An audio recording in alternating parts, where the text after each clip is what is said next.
નમસ્તે મિત્રો, મારું નામ ડૉક્ટર મુકુંદરાય બી ડિંડોર, એમડી ન્યુરોસાયકેટ્રિસ્ટ, લુણાવાડા મહીસાગર ખાતે હું પ્રેક્ટિસ કરું છું.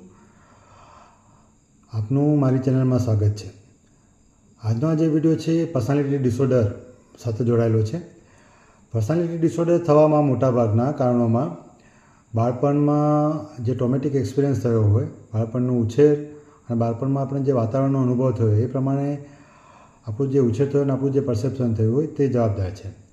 પરંતુ એડલ્ટ થયા પછી એટલે કે 18 વર્ષ થયા પછી આપણે એ ટ્રોમાને અથવા એ લાગણીઓના કારણે જે સ્વભાવમાં ખામી રહી ગયું એને સુધારવું કે ન સુધારવું એ આપણા હાથમાં છે.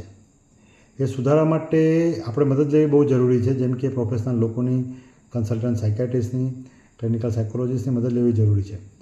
પણ જો એ બાબતમાં મદદ ન લેવામાં આવે તો શક્ય છે કે આપણી તકલીફો અને આપણી સાથે રહેનાર લોકોની તકલીફો એ સ્વભાવની ખામીના કારણે બહુ વધી જતી હોય છે અને આપણે એવું માનતા હોઈએ છીએ કે આ બીજાના કારણે થઈ છે.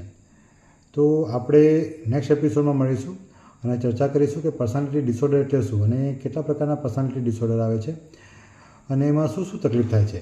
જેમ કે narcissistic personality disorder, antisocial personality disorder, borderline personality disorder, dependent personality disorder, તેમજ આ ડિસઓર્ડરની સિવિયારિટી કેટલી અલગ અલગ હોય છે અને એ અલગ અલગ સિવિયારિટી પ્રમાણે રૂટીન સમાજમાં, આપણી લાઈફમાં અને આપણા કાર્યક્ષેત્ર પર તેની શું અસર પડે છે, પોઝિટિવ અને નેગેટિવ, જે વિશે આપણે ચર્ચા કરીશું. Thank you.